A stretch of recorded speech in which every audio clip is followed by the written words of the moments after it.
Mr. Orson Wells. Well, I'm going to make up for this character. This is padding. It's always gratifying to have to put on a few phony pounds for us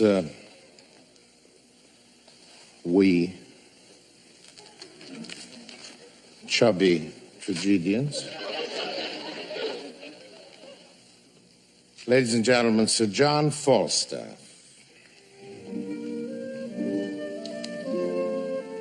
He was, he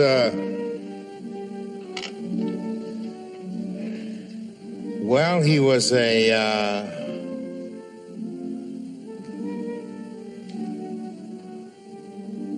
was what you might call a swinger.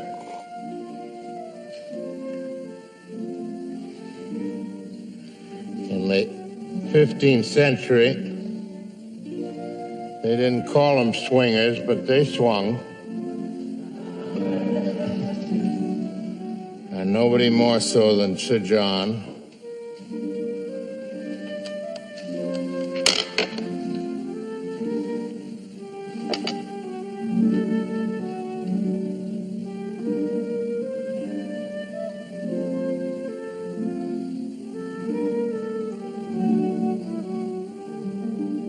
He was a funny man. He was a fat man. But he was a great man. He was a wit. And as he said himself, he was not only witty in himself, but the cause that wit was in other men. This huge hill of fat, this ton of man, this reverend vice, this gray iniquity.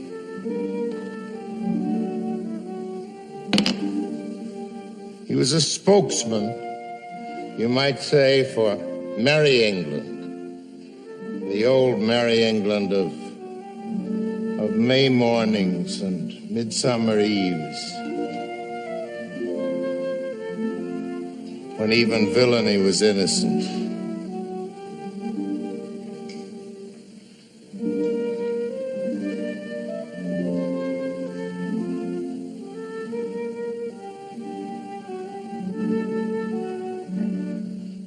He had a great friend who was the Prince of Wales, who was also by way of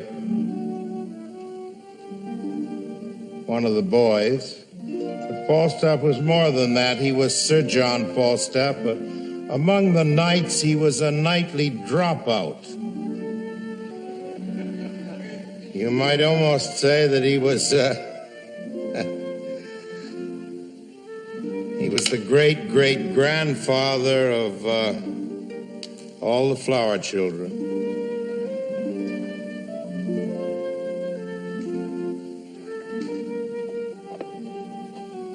He was a bohemian. And he was a bum. He was a beautiful bum.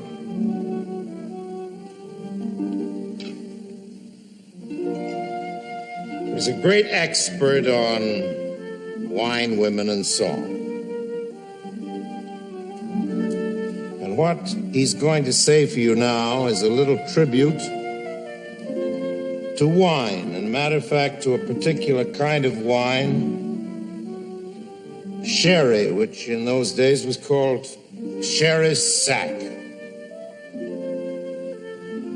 Now, sherry, as you know, or sherry sack, was fortified and is fortified with brandy.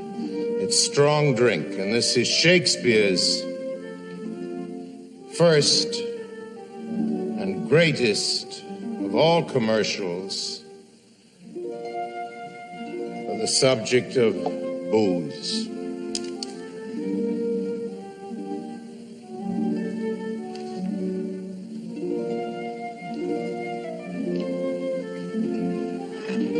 Sherry sack.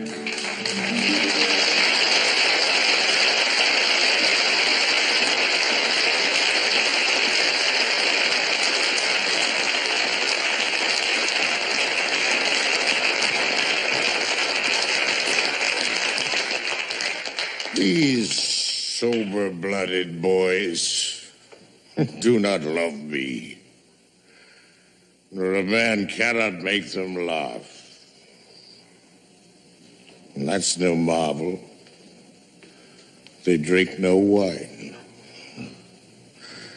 There's never none of these demure boys come to any proof for thin drink to so overcool their blood that they're generally fools and cowards, which some of us should be too, but for inflammation. A good sherry sack hath a twofold operation in it.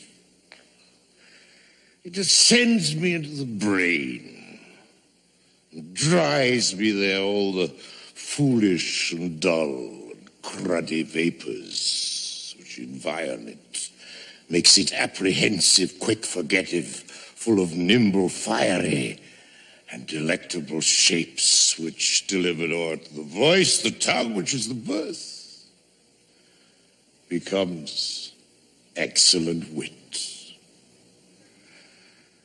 The second property of your excellent chalice is the warming of the blood. The chalice warms it and makes it course from the inwards to the parts extreme. It illumineth the face, which is a beacon, gives warning to all the rest of this little kingdom man to arm, and then the commoners muster me all to their captain, the heart who great and puffed up with this retinue doth any deed of courage. This valor comes of Sheris, and hereof comes it that Prince Harry is valiant. For the cold blood he did naturally inherit of his father. He hath, like lean, sterile, and bare land, manured, husbanded, and tilled with excellent endeavor of drinking good store of fertile cherries, that is become very hot and valiant. If I had 1,000 sons, the first humane principle I would teach them should be this: to forswear thin potations, and to addict themselves to sack.